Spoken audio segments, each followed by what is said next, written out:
Hello दोस्तों। आज हम लोग जो है पढ़ेंगे टॉपिक नंबर 7 बौद्ध धर्म के बारे में। टॉपिक नंबर 7 बौद्ध धर्म लूसेंट का पढ़ेंगे। चलिए पढ़ते हैं। बौद्ध धर्म के संस्थापक गौतम बुद्ध थे। बौद्ध धर्म के संस्थापक कौन थे? तो गौतम बुद्ध थे। इन्हें एशिया का ज्योतिपुंज लाइट ऑफ एशिया कहा जाता है। इन्हें जो है एशिया का ज्योतिपुंज लाइट ऑफ एशिया कहा जाता है। किसको? तो गौतम बुद्ध को। तो सवाल है 360 डिग्री हम लोग क्वेश्चन भी करते रहेंगे। तो सवाल करते हैं कि बौद्ध धर्म के संस्थापक कौन थे? तो आंसर होगा आपका गौतम बुद्ध थे। दूसरा सवाल, इन्हें एशिया का ज्योतिपुंज किन्हें जो है एशिया का ज्योतिपुंज कहा जाता था? तो गौतम बुद्ध को कहा जाता था। सवाल फिर से है कि गौतम बुद्ध को क्या कहा जाता था? तो एशिया का ज्योतिपुंज कहा जाता था। एशिया का ज्योतिपुंज कहा जाता है। चलिए आगे बढ़ते हैं। गौतम बुद्ध का जन्म 563 ईसा पूर्व में कपिलवस्तु के गौतम बुद्ध का जन्म जो है 563 ईसा पूर्व में कपिलवस्तु के लुम्बिनी नामक स्थान पर हुआ था। गौतम बुद्ध का जन्म जो है 563 ईसा पूर्व में कपिलवस्तु के लुम्बिनी नामक स्थान पर हुआ था। इनके पिता सुधोधन शाक्य गण के मुखिया थे। इनके पिता जो सुधोधन थे और ये शाक्य गण के मुखिया थे। कौन थे इनके पिता? तो सवाल करते चलेंगे हम लोग। गौतम बुद्ध का जन्म कब हुआ था? तो 563 ईसा पूर्व में। कहाँ हुआ था? तो कपिल के लुम्बिनी नामक स्थान पर हुआ था। इनका पिता का नाम क्या था? तो सुधोधन था। और ये किसके मतलब किस गण के मुखिया थे? तो शाक्य गण के मुखिया थे। तो इस तरह से सवाल होगा। 500 सवाल होगा फिर से कि 563 ईसा पूर्व में कपिलवस्तु के लुम्बिनी नामक स्थान पर किनका जन्म हुआ था? तो गौतम बुद्ध का जन्म हुआ था। और शाक्य गण के मुखिया कौन थे? तो सुधोधन थे। और ये कौन थे? तो गौतम बुद्ध के पिता थे। तो इस तरह से याद रखिएगा। चलिए आगे बढ़ते हैं। इनकी माता जो है माया देवी की मृत्यु इनके जन्म के 7वें दिन ही हो गई थी। इनकी माता जो थी माया देवी, इनकी मृत्यु जो है इनके जन्म के 7वें दिन ही हो गई थी। सवाल है कि किनकी माता की मृत्यु उनके जन्म के 7वें दिन ही हो गई थी? तो गौतम बुद्ध की माता की मृत्यु उनके जन्म के 7वें दिन ही हो गई थी। किनकी माता? तो गौतम बुद्ध की माता। क्या नाम था? तो माया देवी। क्या नाम था? गौतम बुद्ध की माता का नाम तो माया देवी। इनकी मृत्यु कब हुई थी? तो गौतम बुद्ध के जन्म के 7वें दिन ही हो गई थी।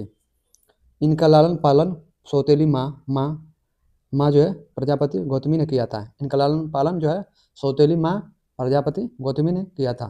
तो सवाल फिर से है कि किनका जो है लालन पालन उनकी सौतेली माँ प्रजापति गौतमी ने किया था? तो गौतम बुद्ध की सौतेली माँ प्रजापति गौतमी ने किया था। तो सवाल है कि गौतम बुद्ध की लालन पालन किसने किया था? तो उनकी सौतेली माँ कौन थी? तो प्रजापति गौतमी थी। प्रजापति गौतमी थी और इन्होंने गौतम बुद्ध का लालन पालन किया था। इनके बचपन का नाम सिद्धार्थ था। इनके बचपन का नाम क्या था? तो सिद्धार्थ था। क्या था? सिद्धार्थ। तो सवाल है कि किनके बचपन का नाम सिद्धार्थ था? तो गौतम बुद्ध के। किनके बचपन का नाम सिद्धार्थ था? तो गौतम बुद्ध के। गौतम बुद्ध के बचपन का नाम क्या था? तो सिद्धार्थ था। बचपन का नाम क्या था? सिद्धार्थ था। चलिए आगे बढ़ते हैं। गौतम बुद्ध का विवाह 16 वर्ष की अवस्था में यशोधरा के साथ हुआ। इनके पुत्र का नाम राहुल था। चलिए देखते हैं आगे। गौतम बुद्ध का विवाह जो है कितने वर्ष की अवस्था में हुआ था? तो 16 वर्ष की अवस्था में। किसके साथ? तो यशोधरा के साथ हुआ था। इनके पुत्र का नाम क्या था? तो राहुल था। राहुल। तो सवाल अब करेंगे कि गौतम बुद्ध का विवाह किस अवस्था में हुआ था? किस अवस्था में हुआ था? तो 16 वर्ष की अवस्था में हुआ था। गौतम बुद्ध का विवाह किस अवस्था में हुआ था? तो 16 वर्ष की अवस्था में। किससे हुआ था? तो यशोधरा के साथ हुआ था। तो सवाल है कि यशोधरा के साथ 16 वर्ष की अवस्था में किसका विवाह हुआ था? तो गौतम बुद्ध का हुआ था। चलिए, राहुल किसका नाम था? तो गौतम बुद्ध के पुत्र का नाम था। सवाल है कि गौतम बुद्ध के पुत्र का नाम क्या था? तो राहुल। राहुल कौन था? तो गौतम बुद्ध का पुत्र था। तो चलिए आगे बढ़ते हैं। 360 डिग्री में क्वेश्चन कर लिए। आगे देखते हैं। बुद्ध के जीवन से संबंधित बौद्ध धर्म के प्रतीक। बुद्ध के जीवन से संबंधित बौद्ध धर्म के प्रतीक देखेंगे।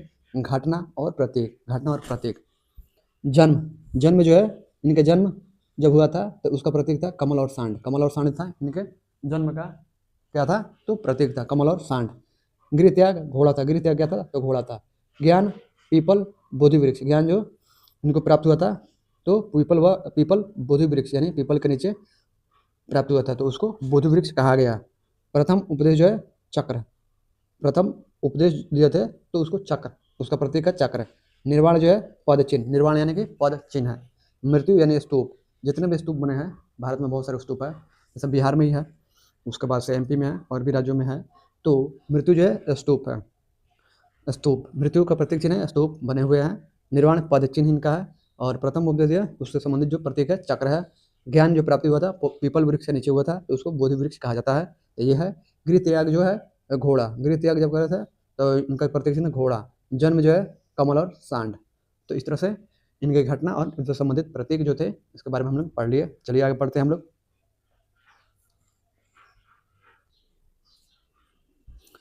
सिद्धार्थ जब कपिल वस्तु के शहर पर निकले तो उन्होंने निम्न 4 दृश्यों को क्रमशः देखा: बूढ़ा व्यक्ति, बीमार व्यक्ति, शव और सन्यासी।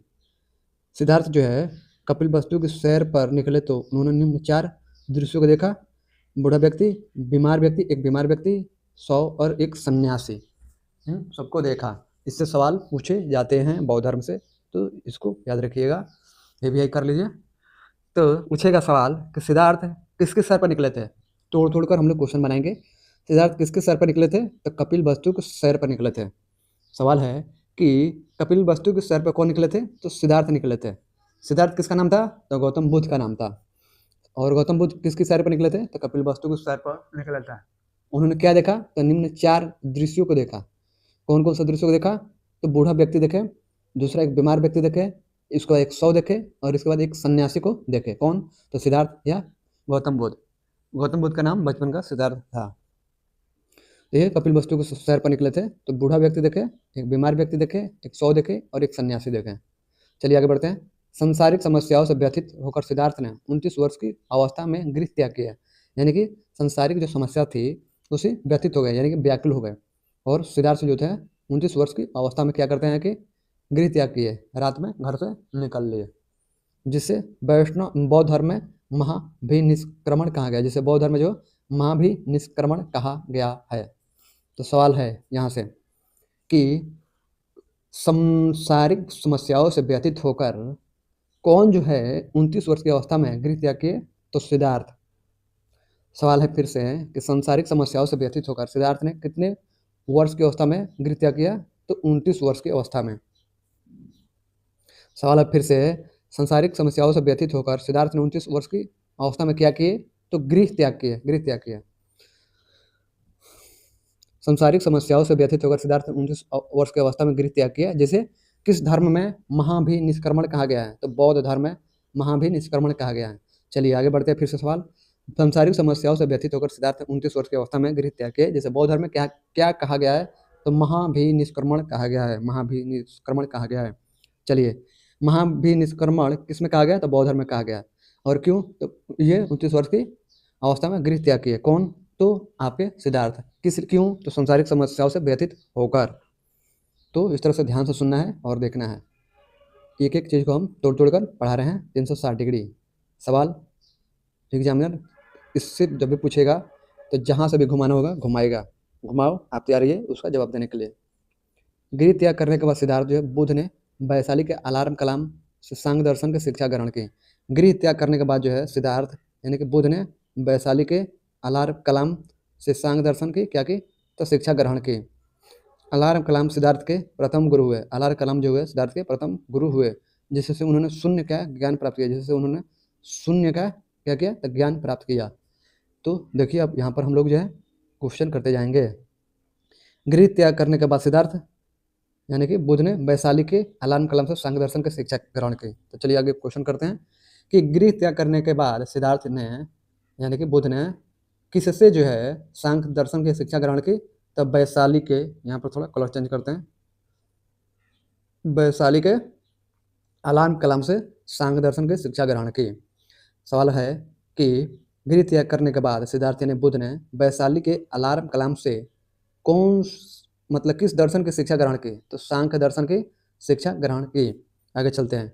अलार्म कलाम सिद्धार्थ के क्या हुए? तो प्रथम गुरु हुए। अलार्म कलाम जो है सिद्धार्थ के क्या हुए? तो प्रथम गुरु हुए, जिन्होंने क्या दिया? तो शून्य का ज्ञान प्राप्त किया, जिससे जो है इन्होंने शून्य का ज्ञान प्राप्त किया। किससे? तो अलार्म कलाम से। चलिए आगे बढ़ते हैं। अलार्म कलाम के बाद सिद्धार्थ ने राजगीर के रुद्रक रामपुत्र से शिक्षा ग्रहण की, जिससे उन्होंने योग का ज्ञान प्राप्त किया। अलार्म कलाम के बाद जो है सिद्धार्थ ने राजगीर के रुद्रक रामपुत्र से शिक्षा ग्रहण की, जिससे उन्होंने योग का ज्ञान प्राप्त किया। तो सवाल यहाँ पर करते चलेंगे कि अलार्म कलाम के बाद जो है सिद्धार्थ किससे जो है आपके शिक्षा ग्रहण किए तो राजगीर के रुद्रक रामपुत्र से शिक्षा ग्रहण की। किसका? तो योग का ज्ञान प्राप्त किए, योग का। तो सवाल है कि योग का ज्ञान जो है सिद्धार्थ किससे प्राप्त किए थे? तो राजगीर के रुद्रक रामपुत्र से। और ये कितने गुरु? दूसरे गुरु थे किसके? तो सिद्धार्थ यानी कि बुद्ध के। चलिए आगे बढ़ते हैं। उर्वेला में सिद्धार्थ को कौंडिन्य, वप्पा, भादिया, महानामा एवं सागी नामक 5 साधक मिले। उर्वेला में सिद्धार्थ को कौंडिन्य, वप्पा, भादिया, महानामा एवं सागी नामक 5 साधक मिले। सवाल है कहाँ पर जो सिद्धार्थ को कौंडिन्य, वप्पा, भादिया, महानामा एवं असागी नामक 5 साधक मिले? तो उरुवेला में। पहला सवाल का आंसर है उरुवेला में। सवाल फिर से है कि उरुवेला में सिद्धार्थ को कितने साधक मिले? तो 5 साधक मिले। तो इन 5 साधकों का नाम क्या था? तो कौंडिन्य, वप्पा, भादिया, महानामा एवं असागी।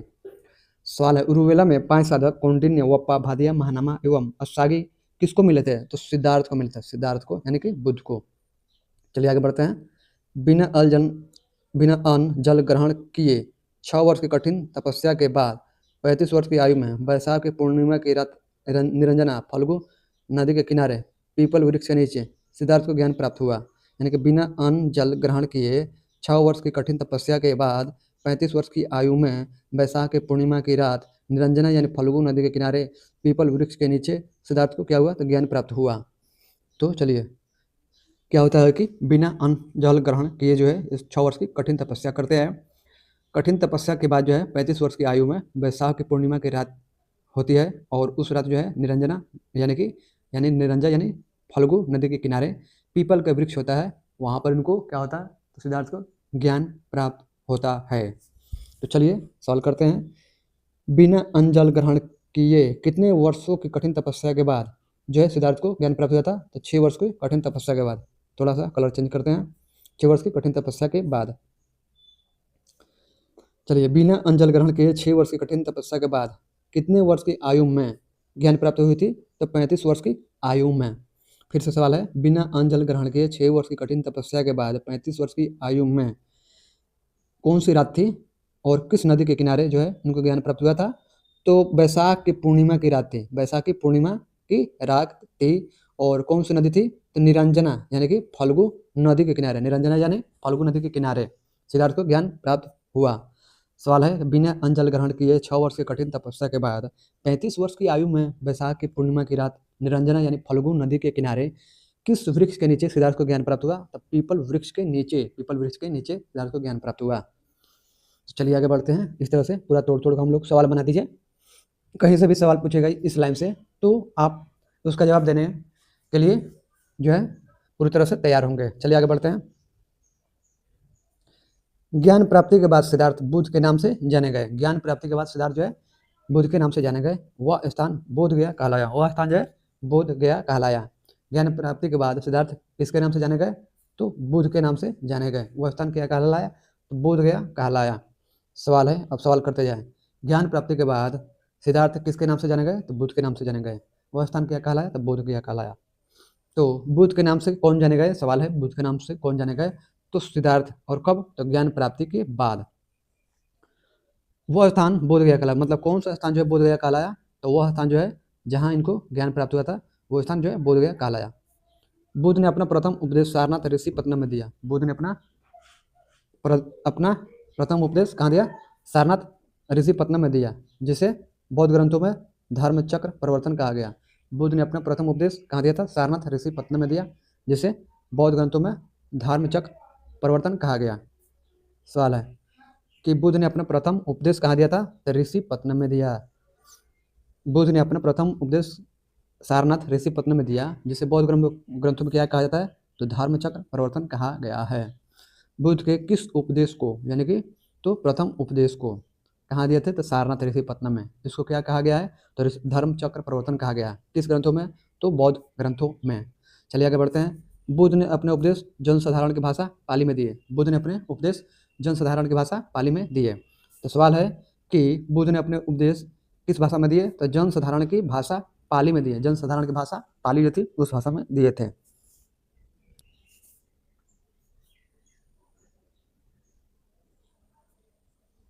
बुद्ध ने अपने उपदेश कौशल, वैशाली, कौशाम्बी व अन्य राज्यों में दिए।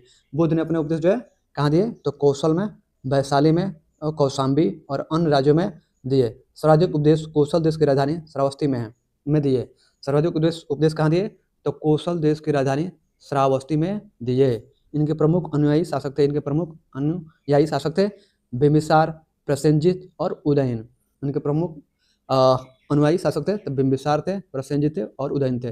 तो ऊपर जो हम लोग किए थे उसको थोड़ा सा क्वेश्चन कर लेते हैं। बुद्ध ने अपने उपदेश कहाँ कहाँ दिए थे? तो कौशल में, वैशाली में और कौशाम्बी में और अन्य राज्यों में दिए। सर्वाधिक उपदेश किस देश की राजधानी में दिए? तो श्रावस्ती में दिए। कहाँ दिए थे? तो श्रावस्ती में। सर्वाधिक उपदेश कौशल देश की राजधानी श्रावस्ती में दिए थे। वहाँ के राजा उस समय कौन थे? तो प्रसेनजित थे। प्रसेनजित जो उंगलीमाल की कहानी है तो वही प्रसेनजित की राज की कहानी है। जिनकी राज्य में एक अंगुलीमाल नामक डाकू रहता था, तो वही कहानी है राजा प्रसेनजित यानी कौशल यानी देश की श्रावस्ती की कहानी है। बुद्ध की मृत्यु 80 वर्ष, इसके नीचे जो है दिया गया है इनके प्रमुख अनुयायी शासक थे। इनके यानी कि किन के? तो बुद्ध के। कौन थे अनुयायी शासक? तो बिम्बिसार थे, प्रसेनजित थे वही श्रावस्ती कौशल देश की राजा, और उदयन थे। उदयन। चलिए आगे बढ़ते हैं। बुद्ध की मृत्यु 80 वर्ष की अवस्था में 483 ईसा पूर्व में कुशीनारा, देवरिया, उत्तर प्रदेश में चुन द्वारा अर्पित भोजन करने के बाद हो गई, जिससे बौद्ध धर्म में महापरिनिर्वाण कहा गया है। चलिए जो है क्या होता है कि बुद्ध की मृत्यु जो है 80 वर्ष की अवस्था में हो जाता है। कब? तो 483 ईसा पूर्व में। कहाँ? तो कुशीनारा, देवरिया, उत्तर प्रदेश में। चुंद द्वारा अर्पित यानी चुंद नाम का एक व्यक्ति था, उसके द्वारा अर्पित भोजन यानी, और उसके बाद जो है उसने भोजन दिया, उसके बाद जो भोजन किए तो उसके बाद जो इनको मतलब पेट में अतिसार हुआ या कुछ हुआ, उसके बाद से इनकी मृत्यु हुई, तो जिसे बौद्ध धर्म में महापरिनिर्वाण कहा गया है। तो सवाल है कि बुद्ध की मृत्यु कितने वर्ष की अवस्था में हुई थी? तो 80 वर्ष की अवस्था में। थोड़ा सा कलर चेंज करते हैं ताकि आपको समझ में आए। 80 वर्ष की अवस्था में। किस ईसा पूर्व में? तो 483 ईसा पूर्व में हुई थी। कहाँ हुई थी? तो कुशीनारा। ये कहाँ है? तो देवरिया में। ये कहाँ है? देवरिया, तो उत्तर प्रदेश में है। किसके द्वारा अर्पित भोजन से? तो चुंद द्वारा अर्पित भोजन करने के बाद तो उनकी मृत्यु हो गई, जिसे बौद्ध धर्म में क्या कहा गया है? तो महापरिनिर्वाण कहा गया है। चलिए आगे बढ़ते हैं। मल्लों ने अत्यंत सम्मानपूर्वक बुद्ध का अंत्येष्टि संस्कार किया, यानी कि मल्लों ने अत्यंत सम्मानपूर्वक बुद्ध का अंत्येष्टि संस्कार किया। सवाल है कि किसने जो है अत्यंत सम्मानपूर्वक बुद्ध का अंत्येष्टि संस्कार किया? तो मल्लों ने किया था। किसका? तो बुद्ध का अंत्येष्टि संस्कार किया था। एक अनुश्रुति के अनुसार मृत्यु के बाद बुद्ध के शरीर के अवशेषों को 8 भागों में बांटकर उन पर 8 स्तूपों का निर्माण कराया गया। यानी कि एक अनुश्रुति है, सुनी हुई कहानी या अनुश्रुति है, जिसके अनुसार जो है मृत्यु के बाद जो है क्या किया गया कि बुद्ध के शरीर के अवशेष जो थे उन अवशेषों को 8 भागों में बांट दिया गया और उन पर जो है 8 स्तूपों का निर्माण कराया गया।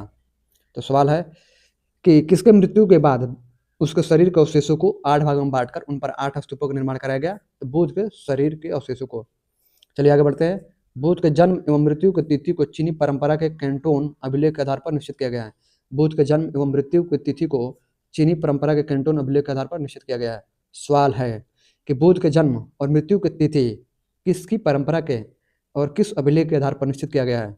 तो चीनी परंपरा के कैंटोन अभिलेख के आधार पर निश्चित किया गया है। किसका? बुद्ध के जन्म और मृत्यु की तिथि। सवाल है कि बुद्ध के जन्म एवं मृत्यु की तिथि किस परंपरा? तो चीनी परंपरा। थोड़ा कलर चेंज किया जाए कि कैंटोन अभिलेख के आधार पर, तो याद रखिएगा।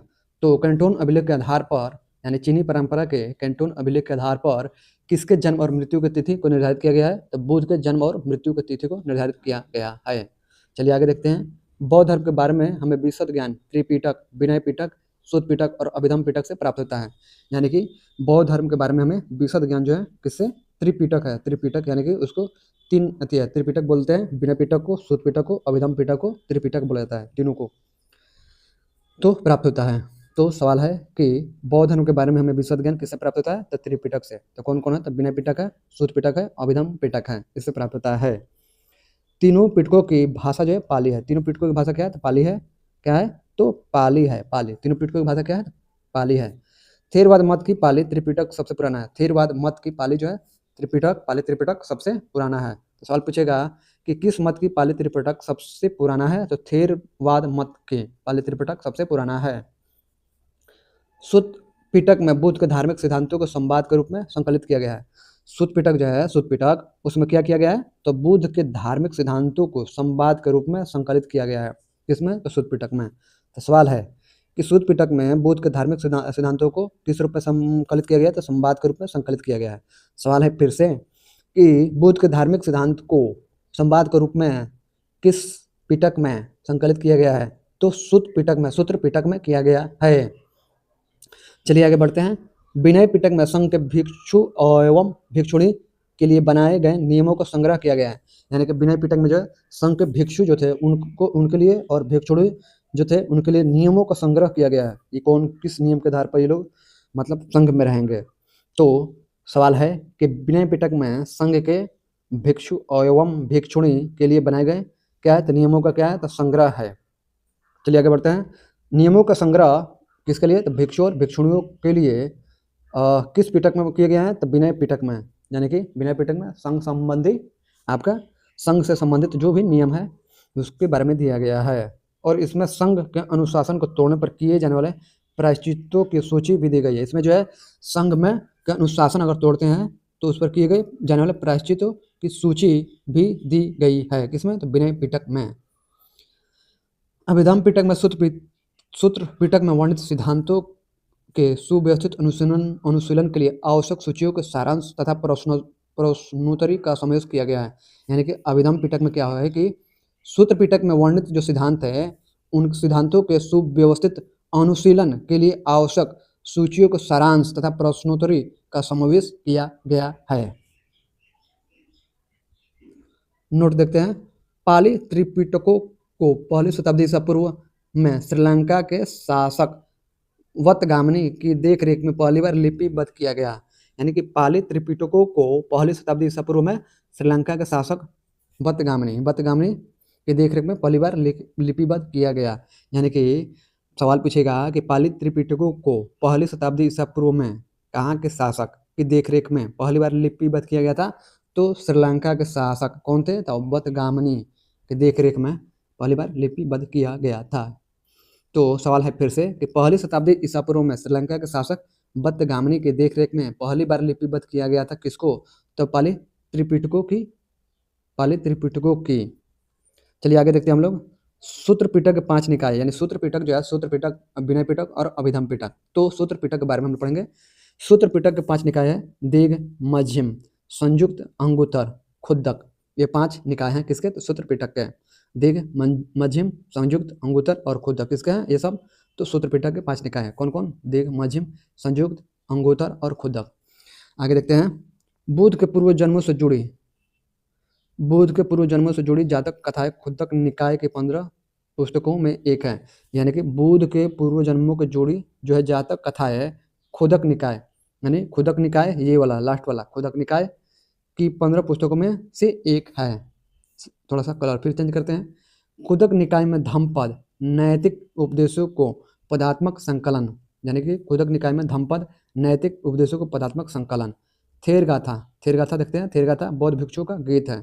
थेर गाथा जो है बौद्ध जो भिक्षु है उनका गीत है, और थेरी गाथा बौद्ध भिक्षुणियों की गीत है। थेरी गाथा किसकी है, थेरी गाथा बौद्ध जो भिक्षुणी थी उनके द्वारा गाया जाने वाला गीत है, और थेरी गाथा जो है बौद्ध भिक्षुओं का गीत है। बौद्ध धर्म मूलतः अनिश्वरवादी है। बौद्ध धर्म क्या है, तो मूलतः अनिश्वरवादी है। इसमें आत्मा की परिकल्पना भी नहीं है। बौद्ध धर्म जो है अनिश्वरवादी है और इसमें आत्मा की परिकल्पना भी नहीं है, यानी कि आत्मा के बारे में यहाँ पर बात नहीं होती है, यानी ये लोग आत्मा को नहीं मानते हैं। बौद्ध धर्म में पुनर्जन्म की मान्यता है। बौद्ध धर्म में जो है पुनर्जन्म की मान्यता है। पता नहीं पुनर्जन्म कैसे होगा जब आत्मा ही नहीं रहेगा, तो क्या नौटंक।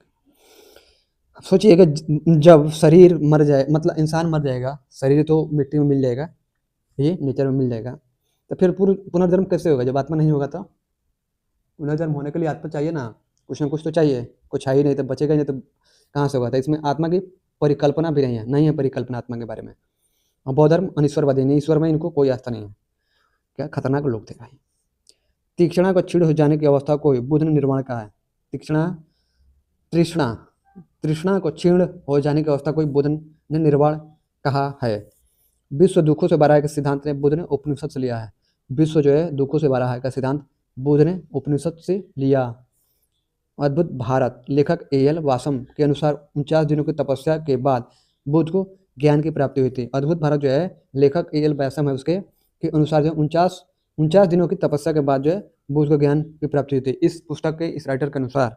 लेकिन इसमें जो दे दिया गया हम लोग 6 वर्ष की कठिन तपस्या के बाद उनको क्या हुआ था, ज्ञान की प्राप्ति होती है। लेकिन यहाँ पर 49 वर्ष ही मतलब 49 दिन ही दे रहा है। पता नहीं क्या सच्चाई है क्या नहीं। जहाँ 49 दिन दे रहा है कि 49 दिन तपस्या किए थे तब ज्ञान की प्राप्त हुआ था।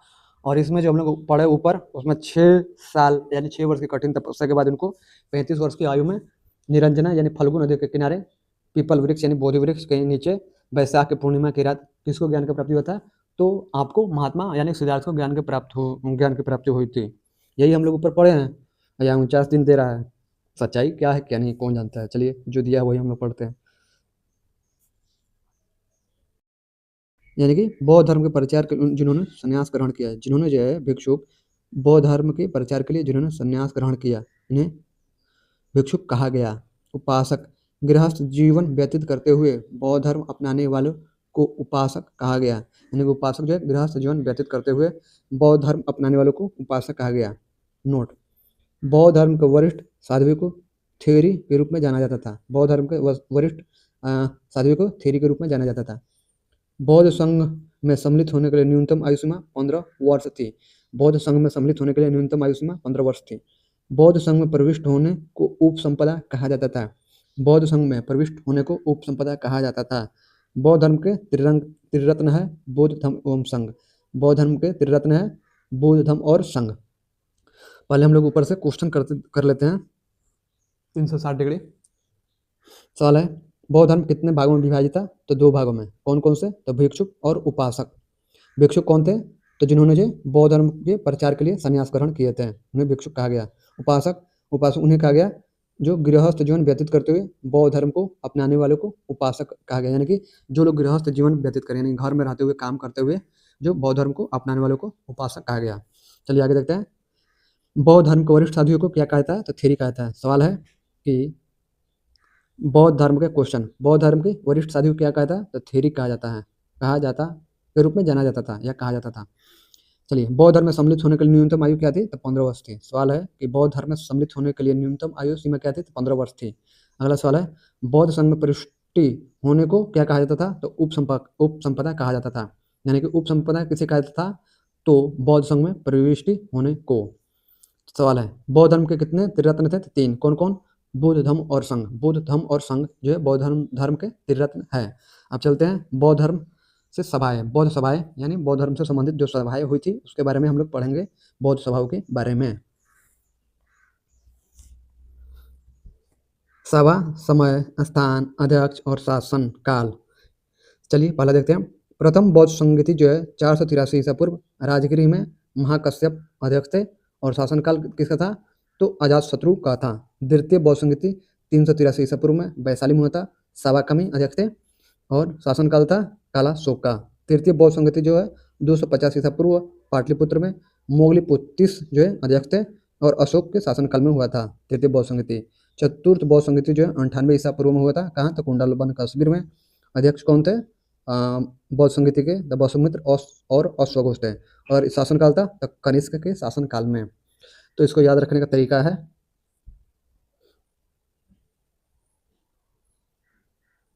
पहला जो है ये राजा की साली का पुत्र वन में तो इसको जो है राजा से याद रखिएगा, राजगिरी, राजा से हो जाएगा राजगिरी हो जाएगा, राजा से राजगिरी की जो है इसको साइलेंट कर दीजिए। साली जो है ना, साली से आपका हो जाएगा वैशाली, ठीक है। का जो है साइलेंट कर दीजिए। पुत्र से पाटलिपुत्र हुआ था, पाटलिपुत्र। और वन में जो है साइलेंट कर दिए। वन मतलब कुंडल वन, ये वाला कुंडल वन ऐसे, तो वन से कुंडल वन। तो राजा की साली का पुत्र वन में, तो राजा से राजगिरी की काट दीजिए, साइलेंट कर दीजिए। साली से वैशाली, दूसरा वैशाली में हुआ था। और तीसरा जो है साली का कर दीजिए साइलेंट। पुत्र से पाटलिपुत्र, तीसरा पाटलिपुत्र में हुआ था। उसके बाद से बन में, तो बन जो है में काट दीजिए, बन बन जो होगा कुंडल बन यानी चौथा कुंडल बन में हुआ था। तो इस तरह से याद रखिएगा। एक बार फिर से देख लीजिए। राजा, राजा से हो जाएगा राज गृह या राजगीर की साली, साली से हो जाएगा, जिसको साइलेंट कर दीजिए। साली से हो जाएगा आपका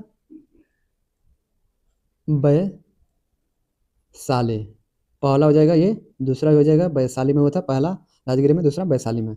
राजा की साली का पुत्र, पुत्र जो हो गया तो का जो है साइलेंट कर दिया, पुत्र से पाटलिपुत्र, पाटलिपुत्र कितने नंबर का था? तीसरा बौद्ध संगीति था।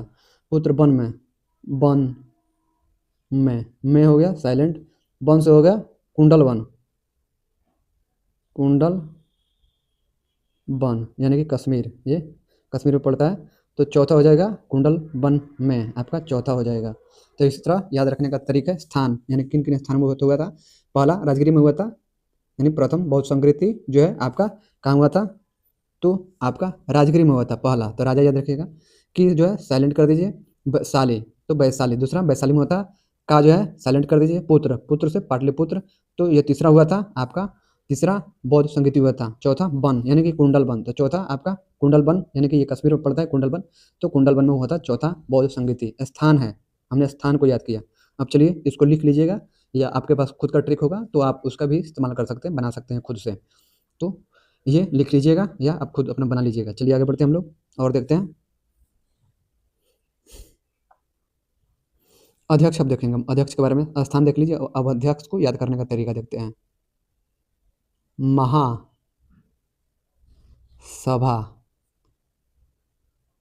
में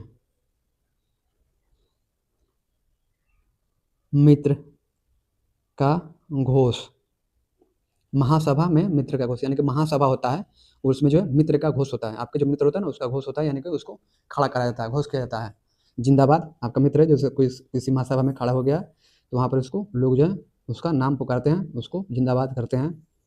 ठीक है, तो वही जैसे कोई इलेक्शन में खड़ा नहीं होता है, आपका मित्र मान लीजिए इलेक्शन में खड़ा हुआ है चुनाव में, तो सारे लोग रहते हैं और उसको जिंदाबाद करते हैं, या किसी नेता का करते हैं। वैसे ही महासभा में मित्र का घोष यानी जय घोष यानी घोष। तो इसे याद रखिएगा। महा से, महा जो है ना, महा, महा से याद रखिएगा आपका। इसको थोड़ा सा चेंज करते हैं कलर को। महा से, ये जो महा जो है, महा, महा से आपका महाकश्यप याद रखिएगा। महा से महाकश्यप, पहला अध्यक्ष हो गया महाकश्यप। और सभा जो है सभा, तो सभा से आप सभा का में याद रखिएगा। सभा है तो सभा याद रखने का तरीका है थोड़ा। सभा का में, दूसरे सभा का में अध्यक्ष हो गया दूसरे के। में से याद रखिएगा आप, में से मोगली कर दीजिएगा, में या मो, मोगली पुत क्या हो जाएगा? 30, मोगलीपुत्र 30। ठीक है, मोगलीपुत्र 30। और मित्र यानी कि वसुमित्र, ये तीसरा हो गया आपके मोगलीपुत्र 30। चौथे आपके हो गए ये आपके वसुमित्र, मित्र से हो जाएगा वसु मित्र, ये तीसरे हो गए। और अश्वघोष भी इसमें है, तो का जो है सरेंडर कर दीजिएगा, घोष से क्या हो जाएगा? अश्वघोष, अश्वघोष। ये चार, चौथा में ये दो लोग थे, यहाँ पर दिया गया चौथा में वसुमित्र और अश्वघोष। तो ये ऐसे याद रखिएगा, यानी कि महासभा में मित्र का घोष, ये लिख लीजिए, ये ट्रिक है। और इसी पर बैठाकर 1 2 3 बार कीजिएगा और रिवीजन कीजिएगा तो हो जाएगा, या खुद का आप अपने बना सकते हैं या बनाए होंगे तो कोई बात नहीं है। चलिए आगे बढ़ते हैं हम लोग। स्थान हो गया, अध्यक्ष हो गया, अब शासनकाल देखते हैं। शासनकाल देख लेंगे तो बस जो है किसी भी एग्जाम में जो आएगा तो हम लोग जो है एकदम करेक्ट सही आंसर करेंगे। चलिए आगे बढ़ते हैं। आज, आज से हो जाएगा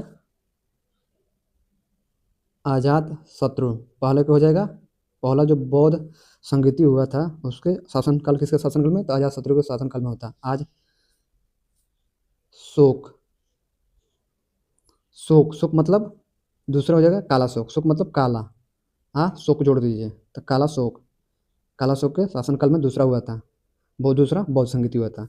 शोक में अशोक, शोक में है अशोक, तो अशोक से तीसरा हो जाएगा अशोक हो जाएगा, अशोक। क जो है ना, क से कनिष्क कर दीजिएगा,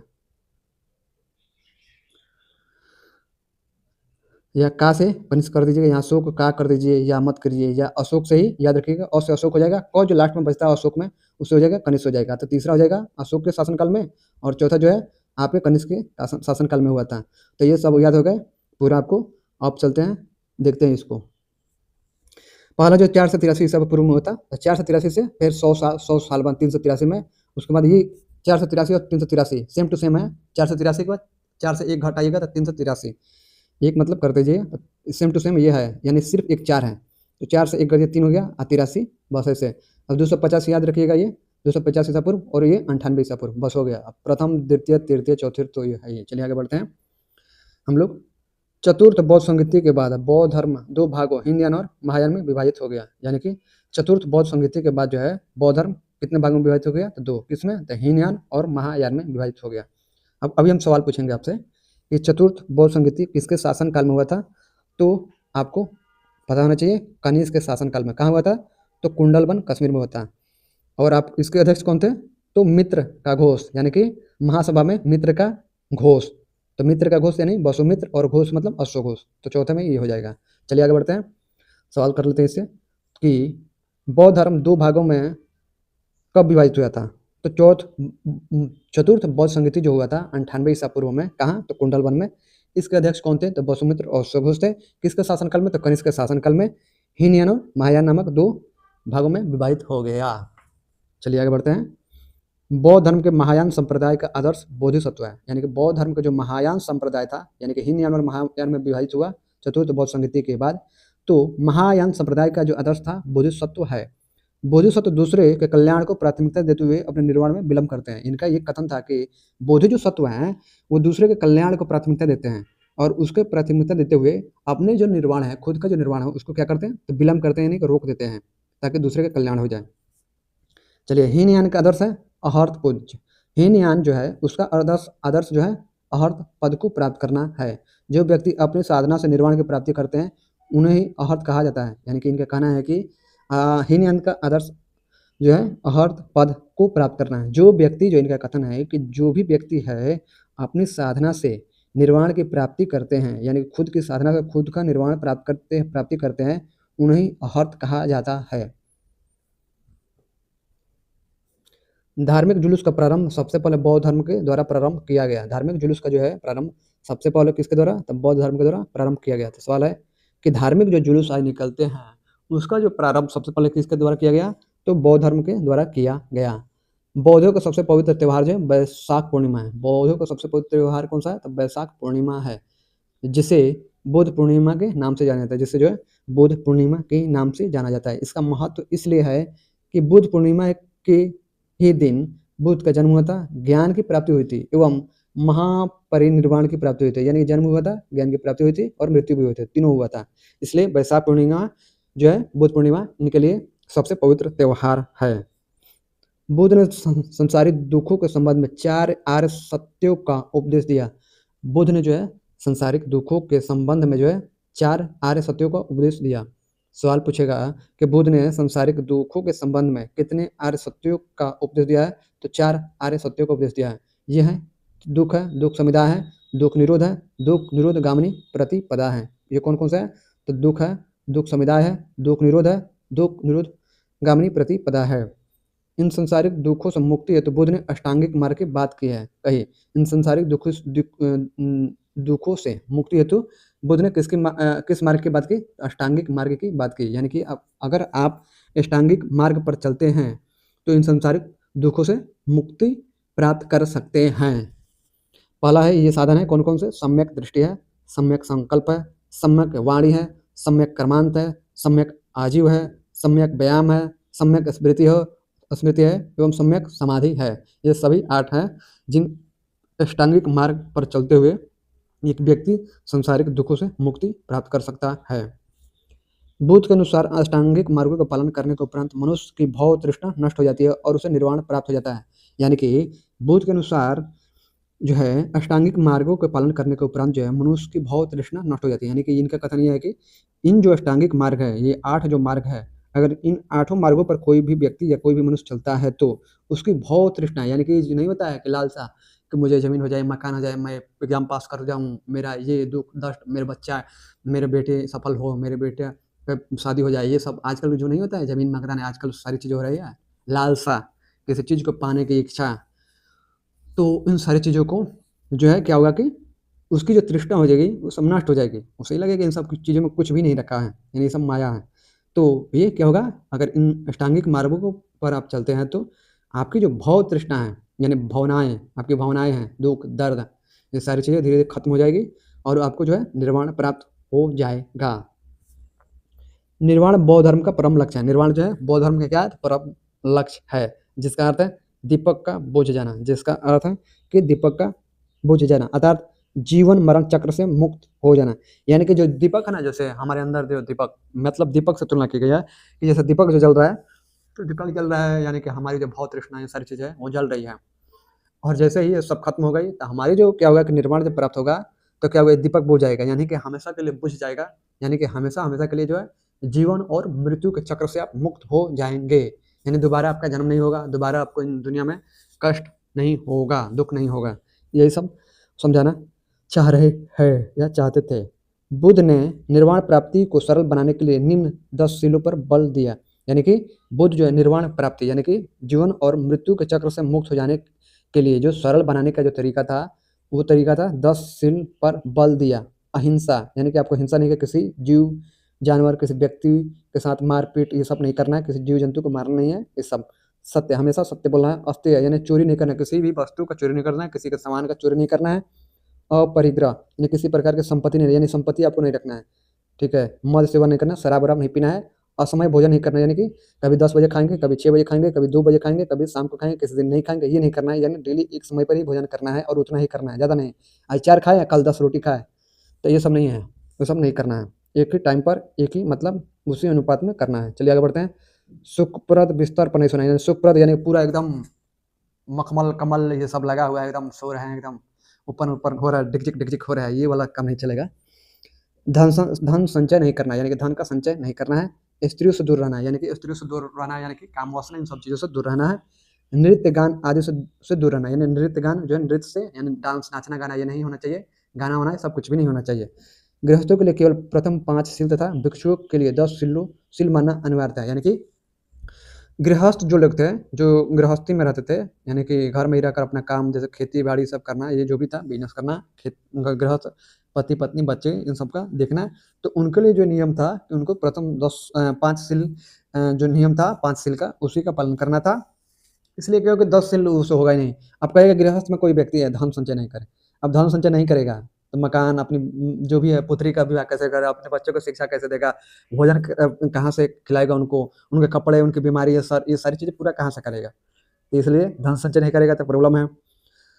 भोजन का किसान या जो भी है काम करने वाले लोग कई बार जो है काम करने के मतलब चक्कर में क्या होता है कि असमय भोजन होता है। तो ये सारी चीज़ें हैं।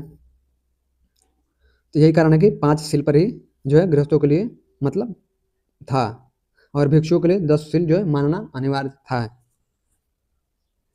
बुद्ध ने मध्यम मार्ग यानी मध्यम प्रतिपद का उपदेश दिया, यानी कि बुद्ध ने मध्यम मार्ग का उपदेश दिया है, मध्यम मार्ग का। चलिए आगे बढ़ते हैं हम लोग।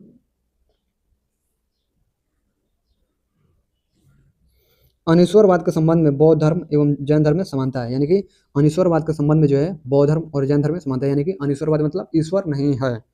ये बौद्ध धर्म और जैन धर्म भी मानता है कि ईश्वर नहीं है। चलिए आगे बढ़ते हैं। जातक कथाएं प्रदर्शित करती है कि बोधिसत्व का अवतार मनुष्य रूप में भी हो सकता है, यानी कि जातक जो कथाएं हैं वो यह प्रदर्शित करती है कि बोधिसत्व का जो अवतार है मनुष्य रूप में भी हो सकता है तथा पशुओं के रूप में भी हो सकता है।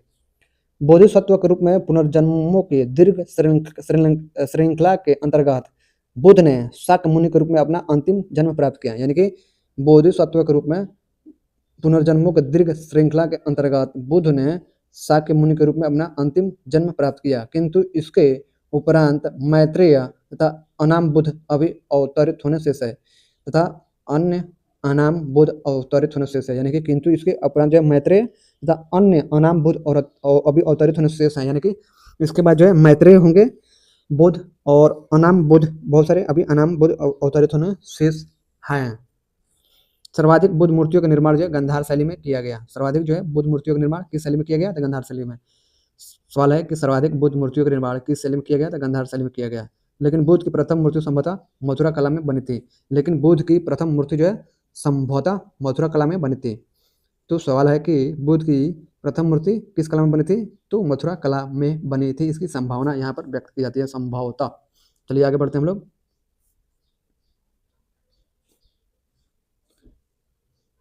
बोधि वृक्ष के नीचे सर्वप्रथम जो दिवाले बना था उसका निर्माता सम्राट अशोक थे। यानी कि बोधि वृक्ष के नीचे जो था, बोधि वृक्ष जहाँ इनको जो है पीपल वृक्ष के नीचे जो जहाँ ज्ञान प्राप्त हुआ था, उसके बाद जब बोधि वृक्ष कहा जाने लगा, तो वहाँ पर जो है जो सर्वप्रथम दिवालय यानी बना था उसका निर्माण जो है सम्राट अशोक थे। उसका निर्माण करता मतलब निर्माण करवाए थे सम्राट अशोक। उस दिवालय के चारों ओर देविका उस दिवालय के चारों ओर देविका बनी हुई है। वह मौर्य काल के बाद लगभग 100 ईसा पूर्व में बनाई गई थी। यानी कि वह जो है मौर्य काल के बाद लगभग 100 ईसा पूर्व में बनाई गई थी। मंदिर के भीतर बहुत से आलो दीवालों में जो प्रतिमाएं स्थापित है वे पाल राजाओं के शासन काल में 8वीं शताब्दी में बनाई गई थी। यानी कि मंदिर के भीतर बहुत से आलो दीवालों में जो प्रतिमाएं स्थापित है वे पाल राजाओं के शासन काल में 8वीं शताब्दी में बनाई गई थी। लेकिन वास्तविक महाबोधि मंदिर जिस अवस्था में आज खड़ा है वह अधिकतर औपनिवेशिक काल में अपने 7वीं शताब्दी के पुराने रूप में बनाया गया था। यानी कि अधिकतर जो है औपनिवेशिक काल में अपने 7वीं शताब्दी के पुराने रूप में बनाया गया था। मंदिर का रूपांकन असामान्य किस्म का है। मंदिर का रूपांकन असामान्य किस्म का है। मंदिर का रूपांकन जो है समान किस्म का है। न तो इसे पूरी तरह द्रविड़ और न ही नागर शैली का मंदिर कहा जा सकता है। यानी कि द्रविड़ जो मंदिर होते हैं, द्रविड़ प्रकार की, वो दक्षिण भारत में होते हैं, और उत्तर जो है आपका उत्तर भारत में जो मंदिर होती है वो नागर शैली के बने होते हैं, और मध्य मतलब बीच में जो है मध्य प्रदेश के आसपास जो इलाके हैं वहाँ पर बेसर शैली के मंदिर बनाए जाते हैं। तो याद रखिएगा, यह नागर मंदिर की तरह संकरा है, लेकिन द्रविड़ मंदिर की तरह बिना मोड़ सीधे ऊपर की ओर उठा हुआ है। तिब्बत, भूटान एवं पड़ोसी देशों में बौद्ध धर्म का प्रचार पद्म संभव गुरु रिनपाच ने किया। यानी कि तिब्बत में, भूटान में और पड़ोसी देशों में जो है बौद्ध धर्म का प्रचार किसने किया? तो पद्म संभव गुरु रिनपाच ने किया था। सवाल है कि तिब्बत में, भूटान में और पड़ोसी देशों में बौद्ध धर्म का प्रचार किसने किया था? तो पद्म संभव गुरु रिनपाच ने किया। इनका संबंध बौद्ध धर्म के वज्रयान शाखा से था। इनका संबंध जो है बौद्ध धर्म के वज्रयान शाखा से था। किसका? तो गुरु रिनपाच यानी कि पद्म संभव का। इनकी 123 फीट ऊंची मूर्ति हिमाचल प्रदेश रेवाल सर झील में है। इनकी 123 फीट ऊंची मूर्ति हिमाचल प्रदेश रेवाल सर झील में है। नोट: भारत में उपासना की जाने वाली प्रथम मूर्ति संभवतः बुद्ध की थी। भारत में उपासना की जाने वाली प्रथम मूर्ति किसकी थी? संभवतः बुद्ध की थी। स्तूप वैदिक काल से भारत में प्रचलित समाधान टीले थे। स्तूप जो है वैदिक काल से भारत में प्रचलित समाधान टीले थे, जिसमें मृतकों के अवशेष और राख को रखा जाता था। जिसमें जो है मृतकों के अवशेष और राख को रखा जाता था। अशोक के शासन काल में स्तूप कला अपने चरम उत्कर्ष पर पहुंच गया। उसने अपने राज्यकाल के दौरान लगभग 84,000 स्तूप बनवाए। उसने जो है अपने राज्यकाल के दौरान जो है 84,000 स्तूप बनवाए।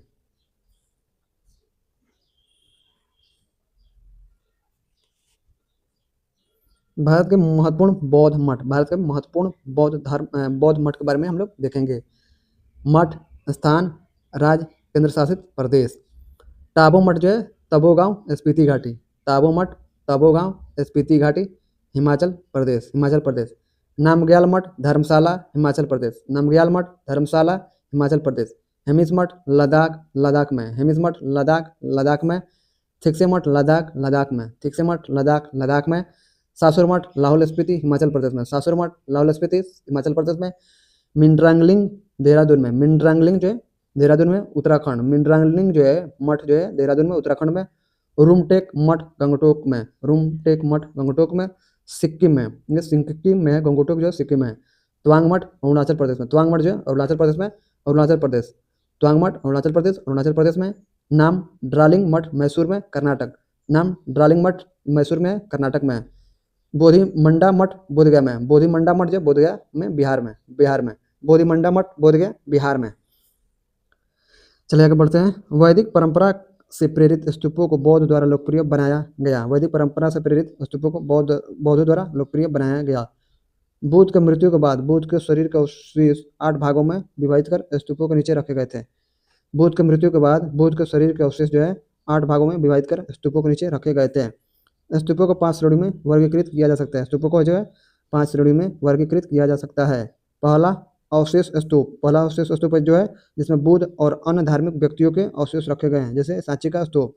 पहला जो अवशेष स्तूप है जिसमें बुद्ध और अन्य धार्मिक व्यक्तियों के अवशेष रखे गए हैं, जैसे सांची का स्तूप। दूसरा जो वस्तु स्तूप, जिसमें बुद्ध या अन्य शिष्यों से संबंधित वस्तुएं रखी गई है, जैसे वैशाली का स्तूप, जैसे वैशाली का स्तूप। स्मारक स्तूप जो बुद्ध और उनके शिष्यों के जीवन की घटनाओं को याद करने के लिए बनाए गए हैं, जैसे श्रीलंका के अनुराधापुर का स्तूप। प्रतीकात्मक रूप जो बौद्ध अर्थशास्त्र के विभिन्न पहलुओं के प्रतीक के लिए बनाए गए हैं, जैसे लेह स्तूप। मनत स्तूप जो यात्राओं के उपलक्ष्य में या आध्यात्मिक लाभ प्राप्त करने के लिए बनाए गए हैं। अशोक द्वारा बनाए गए स्तूपों में सबसे प्रसिद्ध मध्य प्रदेश का सांची स्तूप है। अशोक द्वारा बनाए गए स्तूपों में सबसे प्रसिद्ध जो है मध्य प्रदेश का सांची स्तूप है। उत्तर प्रदेश में पिपराहुआ का स्तूप सबसे प्राचीनतम स्तूप है। उत्तर प्रदेश में पिपराहुआ जो है का स्तूप सबसे प्राचीनतम स्तूप है।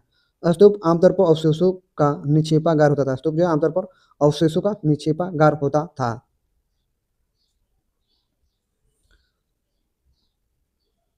बौद्ध परंपरा में स्तूप एक संकल्प अर्पित या स्मारक संरचना थी। बौद्ध परंपरा में जो स्तूप है एक संकल्प अर्पित या स्मारक संरचना होती थी। नोट: भाजा गुफाएं। भाजा गुफाएं ईसा पूर्व 2वीं शताब्दी के दौरान निर्मित 22 चट्टानों को काटकर बनाई गई गुफाओं का एक समूह है।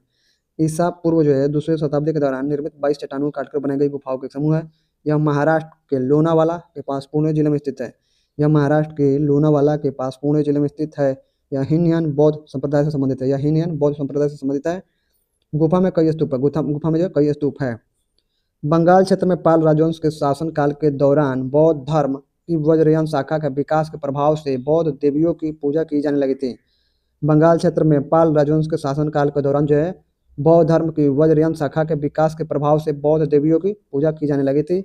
इसके अंतर्गत तारा देवी की मूर्तियां अत्यंत लोकप्रिय हुई। इसके अंतर्गत जो है तारा देवी की मूर्तियां अत्यंत लोकप्रिय हुई। इन मूर्तियों में तारा को एक सिंहासन पर विराजमान दिखाया गया है। उनके साथ एक टेढ़ी कमलनाग उगी हुई दिखाई गई है। उनके साथ एक टेढ़ी कमलनाग उगी हुई दिखाई गई है और उनका दाहिना हाथ अभय मुद्रा में उठा हुआ दिखाया गया है और उनका दाहिना जो है अभय मुद्रा में उठा हुआ दिखाया गया है। नोट: बोधिसत्व पद्मपाणि की पेंटिंग 5वीं शताब्दी के उत्तरार्ध में अजंता मठ के गुफा 1 में देखी जा सकती है। बोधिसत्व पद्मपाणि की पेंटिंग जो है 5वीं शताब्दी के उत्तरार्ध के अजंता मठ के गुफा 1 में देखी जा सकती है। अजंता की ये गुफा वर्तमान औरंगाबाद महाराष्ट्र में स्थित है। और अजंता की ये गुफा जो वर्तमान औरंगाबाद महाराष्ट्र में स्थित है। यहाँ की गुफाएं सभी तीनों रूपों वास्तुकला, मूर्तिकला, चित्रकला से संबंधित है। यहाँ की गुफाएं सभी जो है तीनों रूपों में वास्तुकला, मूर्तिकला और चित्रकला से संबंधित है। यहाँ बड़े चैत्य विहार है। यहाँ जो है बड़े चैत्य विहार है जिन्हें मूर्तियों और चित्रों से सजाया गया है। जिन्हें जो है मूर्तियों और चित्रों से सजाया गया है। सवाल है कि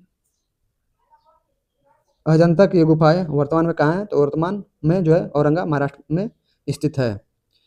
इसमें क्या है, तो बोधिसत्व पद्मपाणि की पेंटिंग 5वीं शताब्दी के उत्तरार्ध में अजंता मठ की गुफा 1 में देखी जा सकती है। तो चलिए इसी के साथ जो है आज बौद्ध धर्म समाप्त हुआ। कल अगला चैप्टर पढ़ेंगे लूसेंट का। तब तक के लिए दीजिए अपने मुझे इजाज़त। जय हिंद, जय भारत, भारत माता की जय। अपना ख्याल रखिए, अपने माता पिता, परिवार, समाज, देश, साथ ही साथ अपने परिवार, माता पिता, देश, समाज से प्यार कीजिए। लाइफ में सफल होइए। दिन प्रतिदिन सफलता की ऊंचाइयों को प्राप्त कीजिए। पढ़िए, मस्त रहिए, खुश रहिए और चैनल को लाइक, सब्सक्राइब और कमेंट जरूर कीजिए। अगर आप पढ़ाई से प्यार करते हैं, अपने माता पिता, परिवार से प्यार करते हैं, देश से, तो चैनल को लाइक कीजिए, सब्सक्राइब कीजिए, कमेंट कीजिए। जय हिंद, जय भारत, भारत माता की जय।